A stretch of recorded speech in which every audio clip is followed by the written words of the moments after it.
My name is Belli, and I am one of the owners here at Marty restaurant. Thank you for joining us for this Italian Week Masterclass. I am here with Marty Pineault. He is our bar director of operations at both Marty and Evo, and I will be needing any questions that you guys have for him this evening while we do this fun class. Awesome. Pass it over to Marty. Thank you so much, Amanda. And for everyone at home, give Amanda a round of applause. She gets a little shy in front. She absolutely just slayed that. My name is Marty Pineault. I am the beverage and operations manager here at Marty and Evo Greek Kitchen, and potentially a new project coming soon, but we'll keep you posted on that. Thank you so much for tuning in with us this evening. We are here to talk about aperitivos, amaros, and everything Italian that goes along with it. Such a broad term. We are definitely going to focus on the amaro and the Italian side of aperitivos today, but aperitivo simply means something that you're going to have before dinner naturally. So the idea behind it is you have an aperitivo to open up your stomach.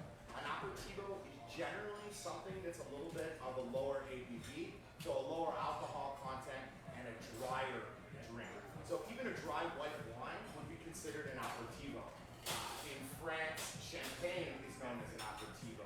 And then when you get into kind of the heavier things like cognacs and liqueurs, then you're kind of in the digestivo world.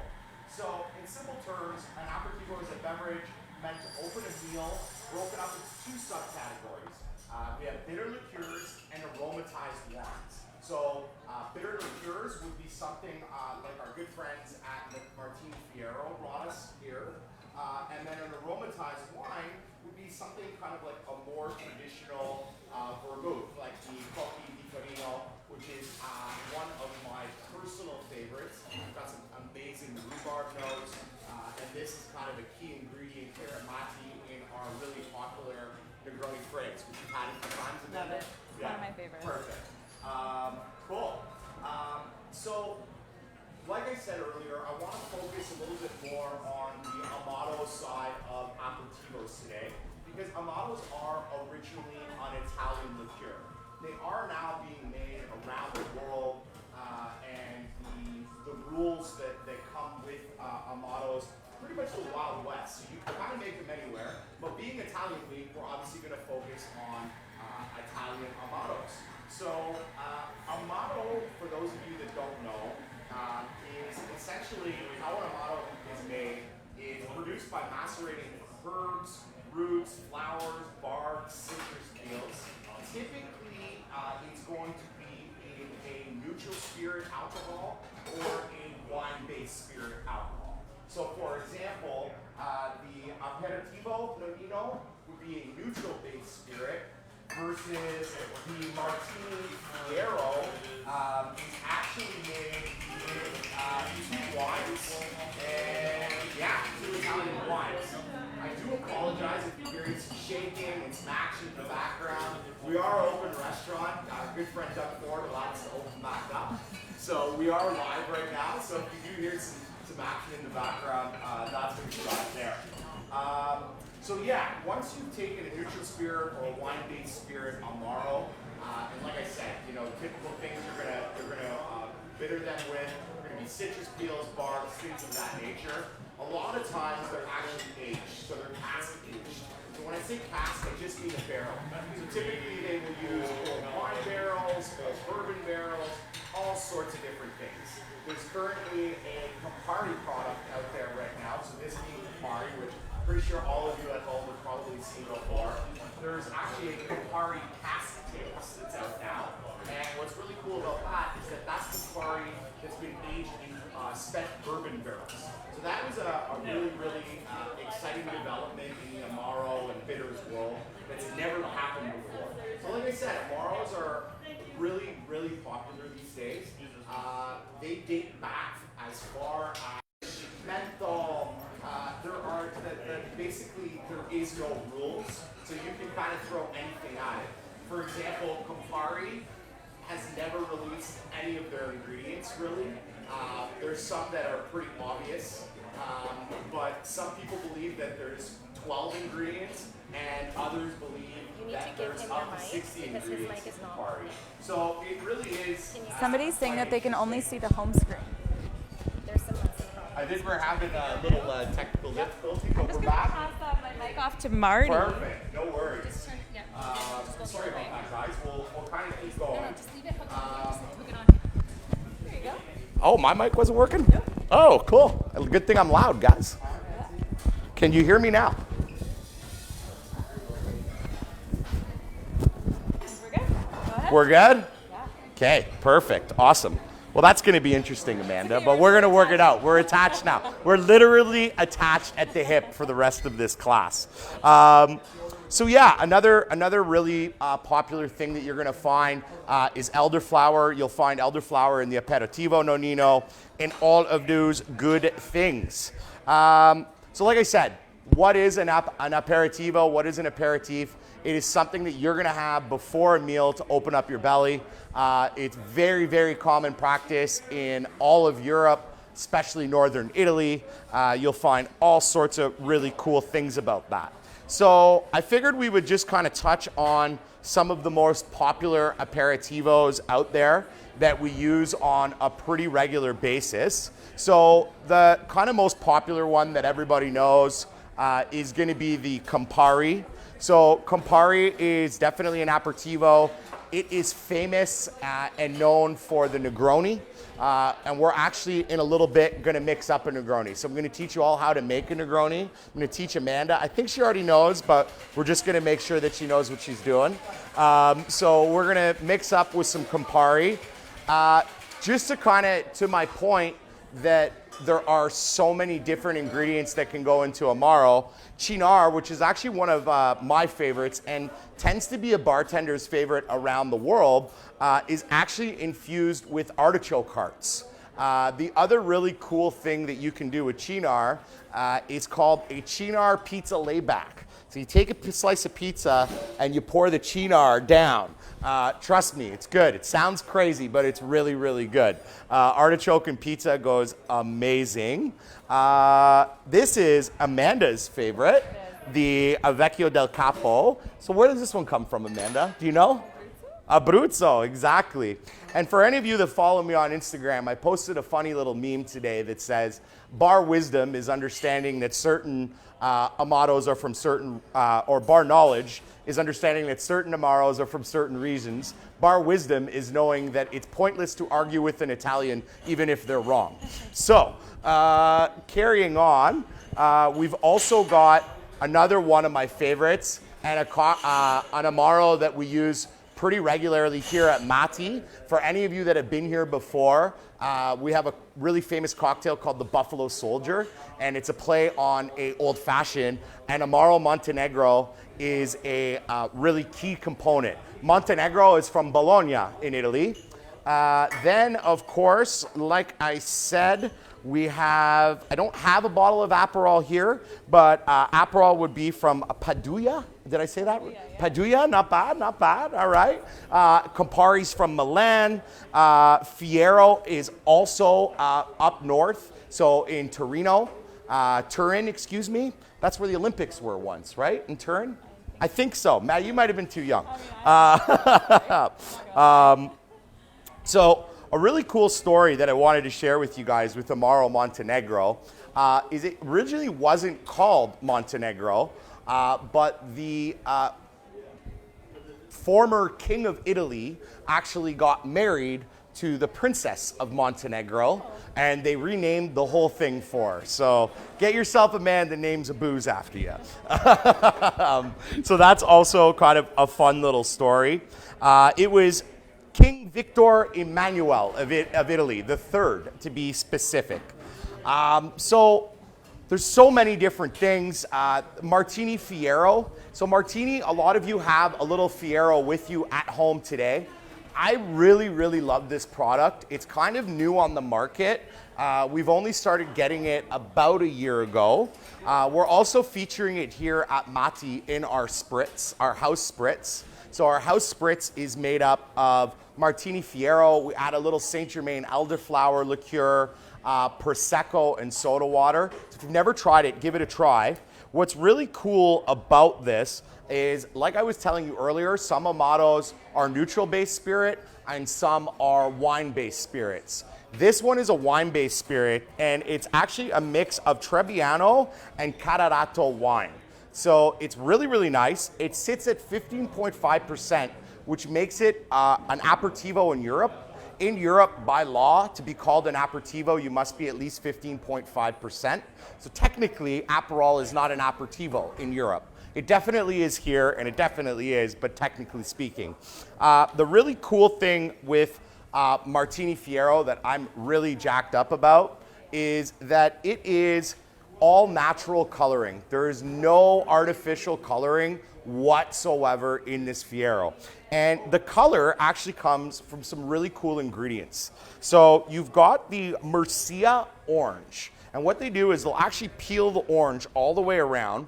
They take the peel, they let it dry in the sun, and then they let it macerate into the alcohol. So basically infusing it. And then two other ingredients that I thought were really neat is they're using a yellow carrot extract, and they're also using red and yellow beets.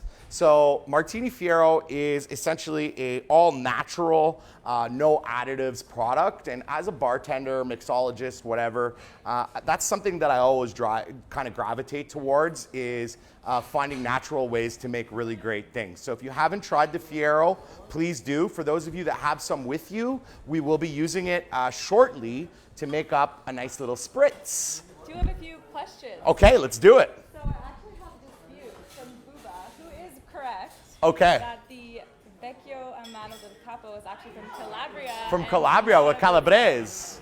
I just think everything is from Abruzzo because that's where I'm from, but I guess in this case you are right, so my apologies. And you know what? As I said earlier, I'm not going to argue with an Italian about where Amaro is from. So Amanda tells me it's from Abruzzo. She's also my boss, so I just kind of went with it. The second comment wasn't Montenegro part of Yugoslavia? You know what? I'm not sure about that. I have no idea. When it comes to mixology, I'm great. History, I'm decent, as long as it has to do with booze. But it very well could have been. That's a great question. Yeah, interesting. Anything else for me right now? That's it right now. Okay, guys, please, I should have said, bring the questions on. We really want this to be kind of an interactive and fun, laid-back kind of little thing. Please try to stump me. I definitely do not claim to know everything, but we can debate together. We can drink together. So I'm thinking next up, let's start talking about some really famous cocktails that are aperitivos. So obviously, probably the first one that comes to everybody's mind is the Aperol Spritz, and which is just a spritz. So spritz is really cool because if you do a little bit of research on the spritz actually originated when the Austro-Hungarian Empire kind of took over the area which would have been formerly the Greeks and then the Romans, who were not known for mixing any water into their wine. So they were drinking very concentrated grape wine, and they added a spritzen, which was the German way of saying it, of water. So basically they were just cutting the wine to make it drinkable, to be completely honest. So that's kind of the root and where the spritz kind of originated from. But the real spritz really didn't start getting recognition until the early 1900s. And in the early 1900s, soda water was invented. So the soda siphon was invented, and effervescence and bubbles was introduced to cocktails. So that's really where the spritz started.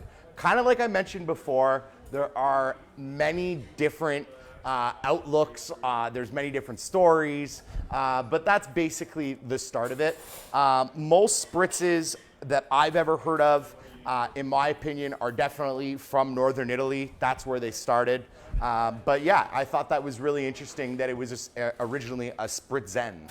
So you know what I'm thinking, Amanda? I think we should make a spritz. I would love to. I would love to as well. So we're gonna have to stay sitting here because, like I mentioned, Amanda and I are attached at the hips by a microphone here, but I've got long arms, so we're gonna be okay. So the first thing we're gonna do, if you guys are following along, I'll give you a moment. Get your Martini Fiero. If you don't have Fiero, Aperol would be another great selection. If you don't have that, you can really use kind of any Amato that you have. Try to choose something that's a little bit lighter. So not a really heavy Amato, something that's a little lower in your sugar. If you have the Aperitivo, Ramazzotti would be great. Even the Amato Lucano could work as well. So once you've got that, we are going to need some soda water or your soda stream or whatever you have at home, some bubbles. I've seen people use a little bit of Sprite. I personally find it to be a little too sweet, but like we always say, Amanda, we're sweet enough, right? So then lastly, you're going to need some Prosecco. Any Prosecco will do. I actually, with the Martini Fiero, I recommend the Martini Prosecco. Goes really, really nicely together. But the Concadoro is something that we carry here at Marty, which is a DOCG Prosecco that is going to be fantastic with what we're doing. What Amato are we going to use? So we are going to use the Martini Fiero. Perfect. Yeah, so like I told you earlier, this is a wine-based aperitif, and I'm a really, really big fan of it. We recently just came up with the Aperol Spritz using it, and I think it just works really beautifully, and I think a bunch of people have it at home. So for this one here, we're actually gonna build this cocktail right in the glass. We're gonna keep it super, super simple. So to start, we are gonna go 2 ounces. So if you have a jigger, great. If you don't have a jigger, you can do the conversion with teaspoons. You can also figure it out with a scale. If you take a scale and set it to ounces, you can measure through there. Or if you just have a good old-fashioned shot glass, you're just making it for yourself. It'll be totally fine. So you do 2 shot glasses. Amanda, we're gonna do a full 2 ounces. There you go, I'll let you do yours. Yeah. And we're just gonna pour it right into our glass. Yes, Amanda? There were just a few people mentioning that they can't hear me speak. I have actually given my mic to Marty because his was not working. So I will try to speak a little closer and hopefully you guys can hear me. My dreams have all come true. Excellent. So Amanda's gonna do 2 ounces of the Fiero as well. I recommend using like a nice big red wine glass. We want to get a lot of air in there. We're going to be adding all sorts of other good things. So space is, it's good to have some space. Perfect. Next up, we are going to do a full 2 ounces of Prosecco. So you can definitely feel free to pour this liberally at home as well. I'm going to add a little bit more to make up for the head there. There you go, Amanda. Perfect. Then after that, we're simply going to add soda water. So about 1 ounce of soda water. Once again, if you're drinking these, do them how you like. You know, everybody has their own take on things, but a classic spritz is going to be a mix of all of those things. Did you do 1 ounce or 2? I did 1 ounce of soda, 2 ounce of Fiero, and 2 ounce of Prosecco. Perfect. Man, if you could pass me that peeler right there. So I always like to add a little bit of lemon citrus into my spritz. So we're literally just gonna take a little bit of lemon and we're just gonna kind of spray it like that. See, that I made it look easy, didn't I? I'll do the spray part. Okay, you got it. I'm going to attempt the spray. So before we started this, Amanda told me that she was making some Negronis last week, and the spray part was, so it didn't work. So face it like that. So you just want to take it. Yeah, don't do this in your eye, definitely. Perfect. So other way around. Perfect. So the yellow part facing. Boom! Nailed it. That's why. Awesome. Okay, wicked. So we can actually even throw that right in there. It's gonna add a little bit of lemon oil, a little bit of bitterness, and kind of citrus flavors as we go. Now, of course, we need ice. So this is gonna be interesting. No, it's good like that. Once again, when you're making drinks for yourself at home, use your fingers, no one cares. And you know what? I'm gonna do that right now. For me. Yeah, I'll drink the other one. Perfect. A little bit more. Oh, just like so. Beautiful. Then, if you have a spoon, what we want to do is we just want to give this a nice little stir. Just like that. Amanda, I'm going to stir yours for you. Thank you. We getting some more questions there? Not yet. No more questions. Come on, guys. Give me some questions. You know what? Those are looking just a little low for my liking. I'm going to go one more ice cube in this one. And I'm going to add just a tad more Prosecco. Because honestly, there's never too much Prosecco in my world. Perfect. So, There is a question. oh, excellent. Why did you put ice after? Does it not, sorry? That's a great question. Just curious, so it doesn't dilute, question mark? Exactly. So because we're doing this in kind of a classroom style and we're going nice and slowly and it's really, really hot outside and hot in here right now, if I added the ice to the glass right away, it would start to dilute quicker. So just figured we'd add it in after, and it's also just a little more visually appealing. So we're just trying to get this mic thing figured out. So I'm going to give these one more little spray. So what we're going to do here, this one's yours. I'm going to take this one off. Yours on. Where's Bear with us. Bear with us. Can you try to turn it on? Yeah, for sure. Yeah. So for those of you that have followed along, cheers. Enjoy your first spritz. We're good? Yeah. You can have yours back? I can have my back. Oh my God, we're not attached Disconnection. at the hips anymore. That's too bad. I was kind of liking it. Perfect. So I hope everybody can still hear me. Amanda, if you'd like to give it a taste and give it Hope the stamp of everyone can approval. Hear me as well. Did you stir mine? I did. Perfect. How's that taste? Incredible. Cool. So this is like a really go-to aperitivo cocktail. This is a definitely before dinner. It screams a hot summer day, whether you're in Northern Italy or Ottawa, Ontario on the Marty patio. This is really refreshing. The other really nice thing about a cocktail like this is that it's really low in ABV. So when I say that, it just means it has a lower alcohol content. So if you're kind of cruising around during the day, it's always kind of a nice idea to be conscious of those things. I know that if I start drinking tequila in the afternoon, it can be trouble. It's also a lot of fun, but it can be trouble. So an aperitivo is a great solution to kind of join your friends out on a patio and, you know, not have too much to drink. Do you have another We have a question? question. Perfect. What snacks would you pair with with this drink? Great, Spritz? great question. So aperitivo and especially this Martini Spritz, it yells charcuterie. In a lot of recipes, you would actually have an orange slice in this and a green olive, like a pitted Italian green olive. Okay.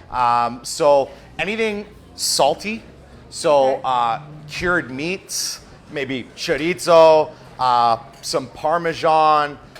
If you're here at Marty, this would go incredibly with our house burrata. This would also pair really nicely with our king crab tartare. But yeah, you kind of salty are the nicest parts. Because a drink like this is really dry, right? And that's why I really like the Martini Fiero, because the Fiero has really nice berry notes. So it kind of, even though it's a dry cocktail, there's like a perceived sweetness with it, which is really, really cool. And it's so good that I'm gonna have another sip. Yeah, I've been doing it while you've been talking. So Yeah, exactly. And I'm glad to hear that we're both good and everyone can hear us. So Perfect. So we've done that. The next cocktail I want to talk about, which is also another really classic, probably the most classic Italian cocktail ever made, and arguably the most popular cocktail of all time, and that is, of course, the Negroni. Yeah, so the Negroni is, once again, there are many, many stories on the history of the Negroni. The kind of more prominent story, or the one that a lot of people seem to think is the truth, was the Dom Costa Count Negroni, I believe his name was. So Negroni was actually an Italian family name. The problem with this story is that recently a bunch of researchers have looked into it, and there is a Negroni family, but he is not in the lineage whatsoever. So we're not 100% sure. And the story is that he was at a bar in Milan, and he was drinking what we now call an Americano. And an Americano would be Campari, Vermouth, and Prosecco. And he said, I want a stronger Americano. And the bartender substituted Prosecco for gin.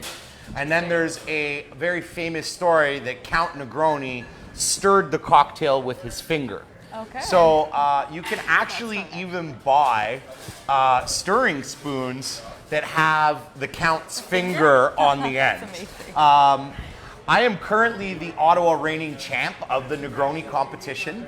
The last one we had was in 2019 at Riviera, hosted by Campari and my good friend Stephen Flood. And we're actually hoping, I haven't told Amanda this yet, so I'm going to tell her now. She can't get mad because we're live. I'm listening. As long as restrictions open up, Campari Week is usually this time of year, but because of COVID, they've moved it to August. So we're hoping, fingers crossed, to host the 5th annual or 6th, I don't remember, Negroni competition here at Marty, because that's kind of the rule. The reigning champ gets to host it. So another good friend of mine, Tristan, that competed the year I was doing it, he actually, where I was going with this is he actually had the spoon with the Count's finger, which is kind of fun. Yeah. Also kind of creepy, but you know, I'm into it. I'm into it. We do have a question. Sure. What is the main difference between Aperol, Campari, and Fiero? The main difference between Aperol, Martini, Fiero, and Aperol. So a few different things. Campari is going to come off as the sweetest of all of them. Okay. So it's got the highest sugar content, and it's definitely got the most botanicals in it. Okay. So whether it be different citruses, barks, whatever. Campari actually is more of a digestivo. It's more of a liqueur. It is an Amaro, but it would be closer to the liqueur side of things. Aperol is very similar to Campari, but its main flavoring agent is actually a Chinese rhubarb. And that's where you get that kind of lighter color. And as I mentioned earlier, so, you know, Campari being 25% alcohol, right? So like I was mentioning at the beginning, anything kind of above 16, 17% tends to be used more as a digestivo, right? So a cognac or things like that. Cognac being obviously like 40 or more percent. So that would be Campari. Aperol, simply put, is a lighter version of Campari. So that's why you see Aperol famously used in the Aperol Spritz, because the Aperol Spritz is known as an Aperitivo. Then Martini Fiero is, so I would say the main difference, I mean, Fiero is definitely closer to Aperol than Campari. But the main difference, I would say, is that apart from different regions, the Fiero is probably your most organic out of all the three. And Aperol is a neutral-based spirit, and so is Campari. So they take a neutral-based alcohol and infuse it, and Martini is a wine-based aperitif. So like I was saying earlier, Martini Fiero is done up with Trebbiano and Cararato wine. So they infuse the wines to make this aperitif. That was a really great question. Yeah, it really was a great question. Very informative as well, so great. Love it. Yeah, and then like I said, you know, the biggest thing for all of these different products, whatever it may be, the Ramazzotti, the Cynar, the Aperitivo. I've never seen this one. You've never seen this one? This one's really cool. So Ramazzotti. I mean, I only think of Sambuca when I think of Ramazzotti. Exactly. But Ramazzotti also has a very famous Amaro that unfortunately we cannot get in Ontario because of our friends at the Liquor Control Board of Ontario. So if anyone's watching, get us the Ramazzotti Amaro. This is their Aperitivo. We actually got this a few years back. This one's really nice. It's flavored with like blood orange, I believe. Yeah, hibiscus and orange blossoms. Really, really cool. If you ever see this on a shelf, you buy it right away because it goes right away. And this will work incredibly as a substitution for the Fiero and a Spritz. Amazing. Cool? Very cool. But yeah, like I was gonna say, is like the biggest thing with all of these is region, region, region. So they all kind of have their own house recipes that are usually guarded very secretly, and very few people know about them.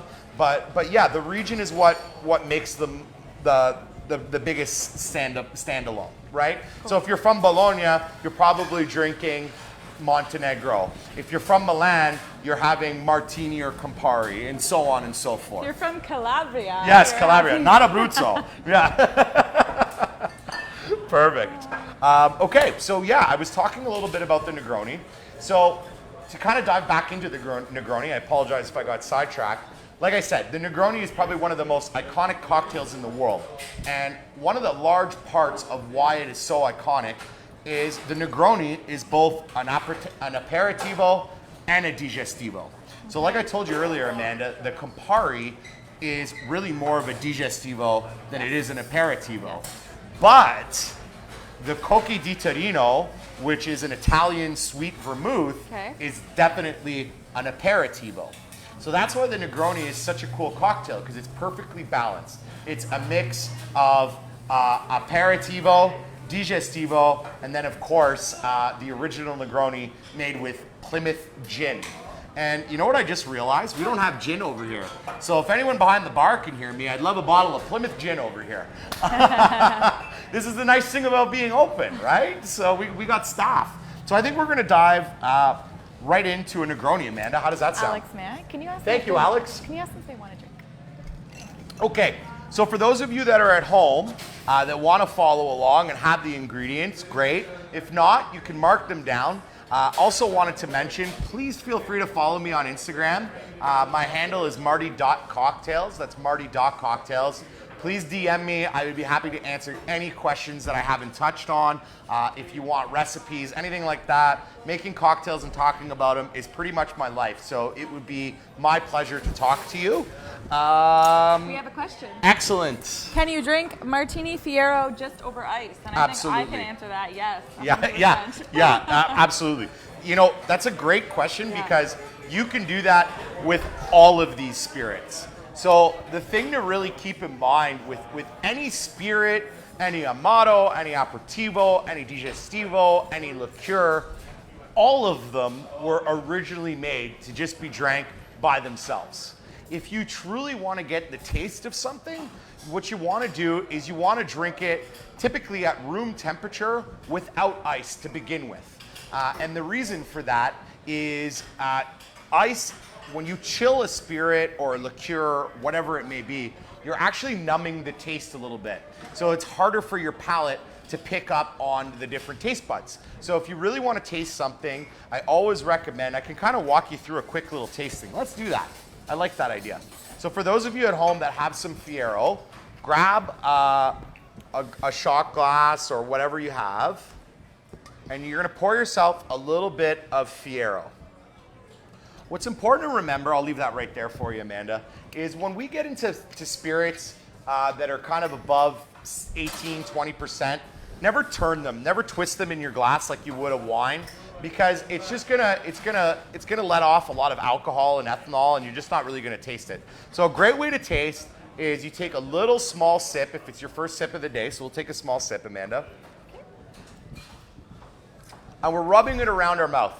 So we wanna get it above our lips, below our lips, underneath our tongue, our palate, all the way around. And then it's a myth that you should swallow and breathe out through your nose. We actually have a taste gland at the back of our throat, so if we breathe out through our mouth, we are gonna pick up way more flavor. So we'll give it another shot. Isn't that great? So with the Fiero, for anyone that's following along, please comment any of the flavors that you're tasting. I'd love to hear it. I always tell people there is no wrong answer, so please don't be scared. Flavor is a very personal thing, and if you're tasting something, you're tasting it. Sometimes it can be affected by the meals you've had earlier that day. You know, everyone's done the brush your teeth orange juice mistake. 100%. Same idea. Cool.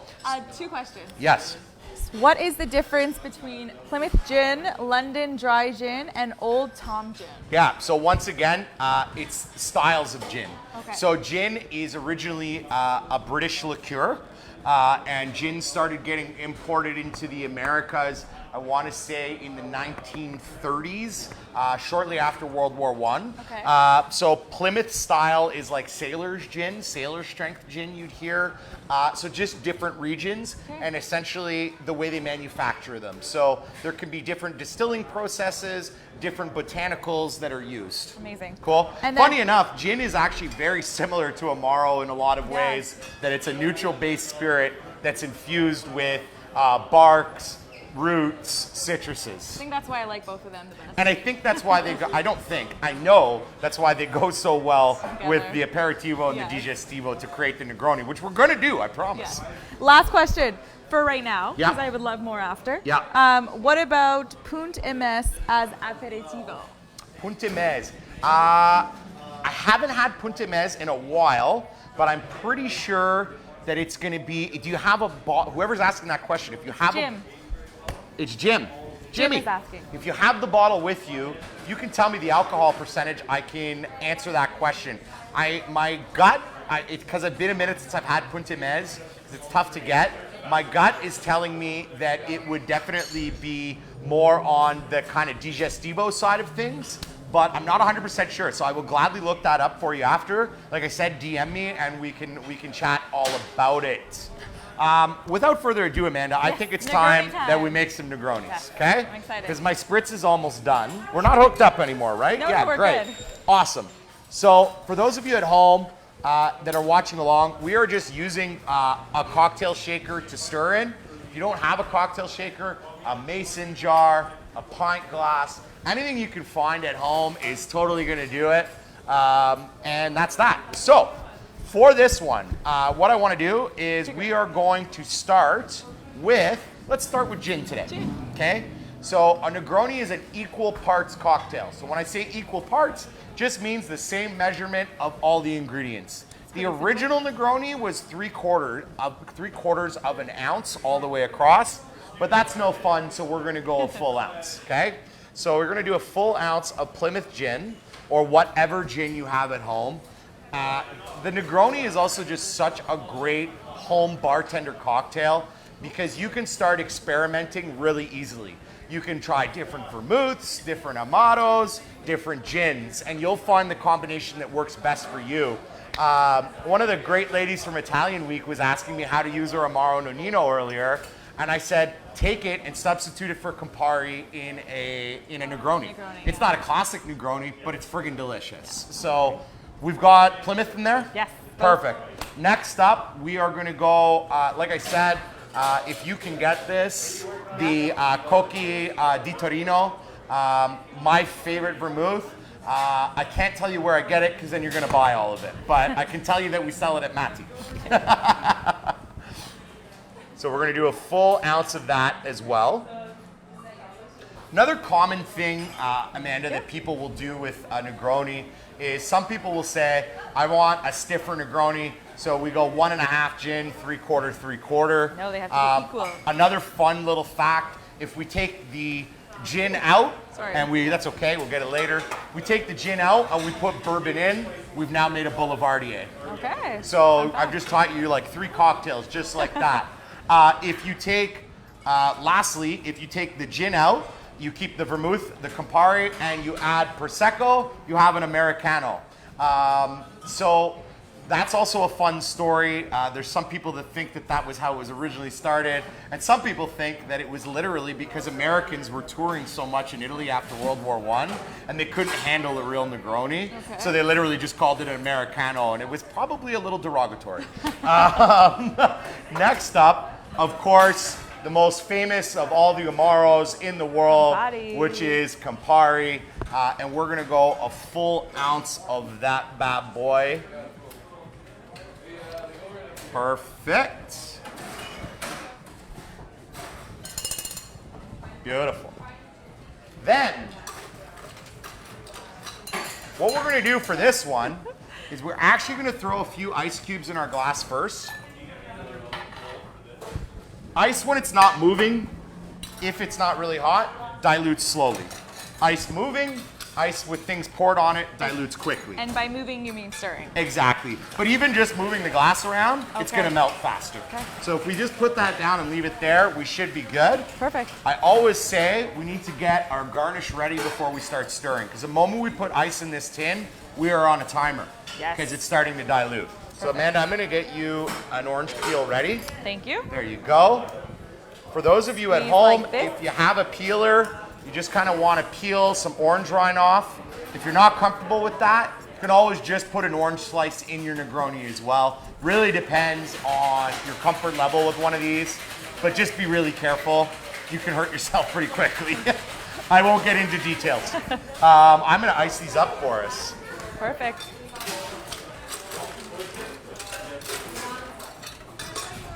So if you're at home, you probably don't have very good ice.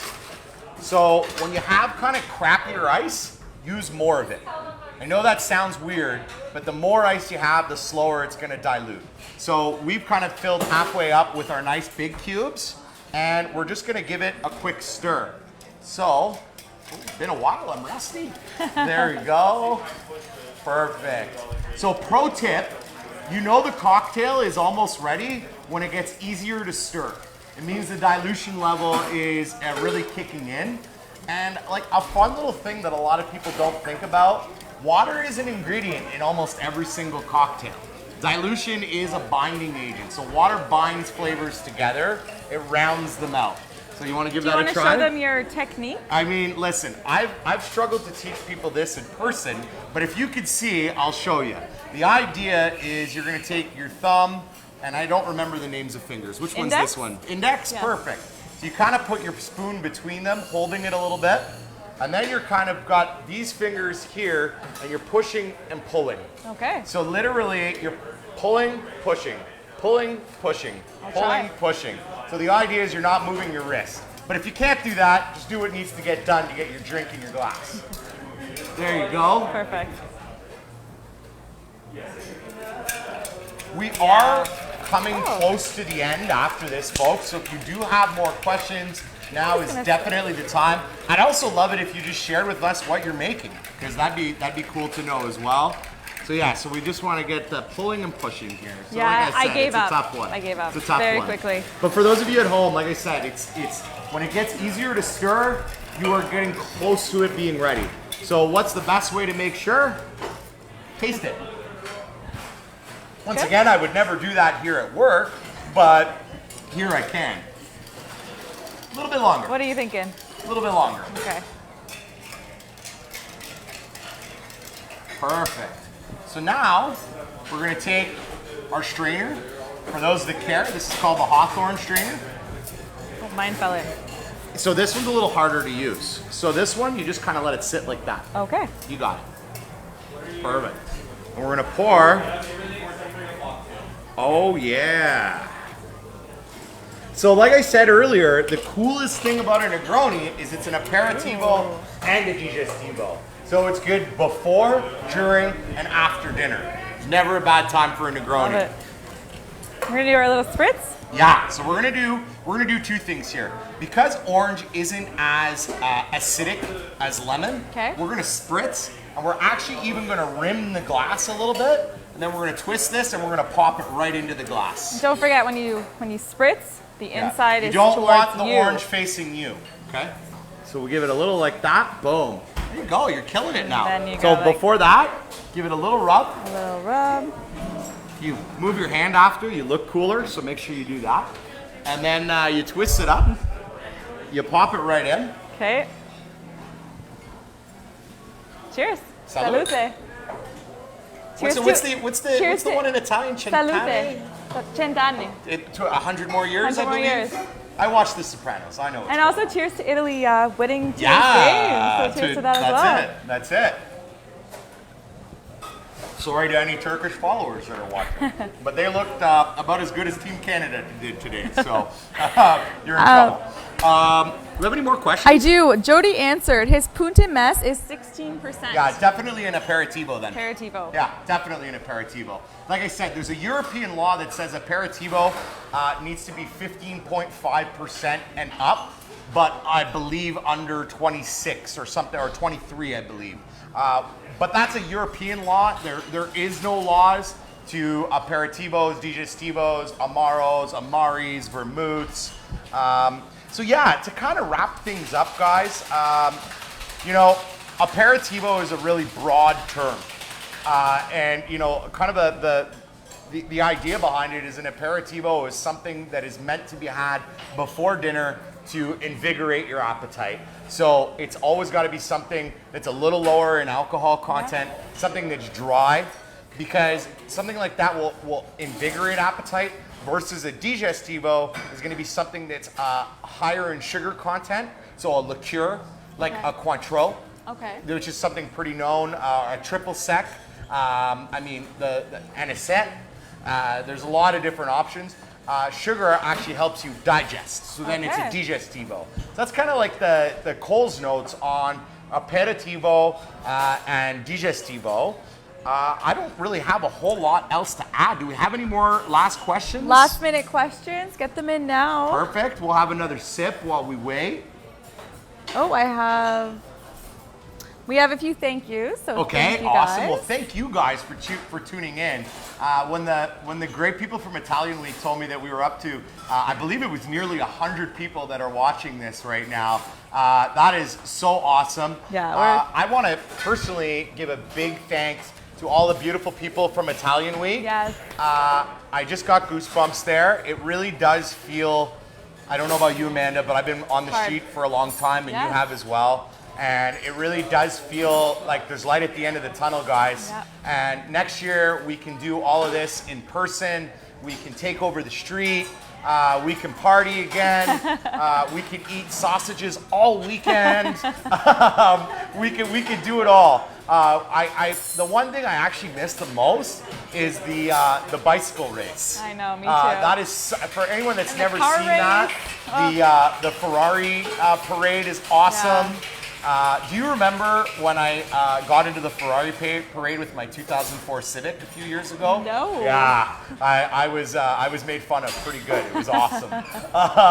So yeah, I can't wait for all those things to happen. And I think from all of us here at Marty and Evo and Italian Week, we thank you all so much for tuning in. We thank everybody in this room right now that's back to work. Yeah! Thank you all so much, Yes, and thank ciao. you. We'll see you again.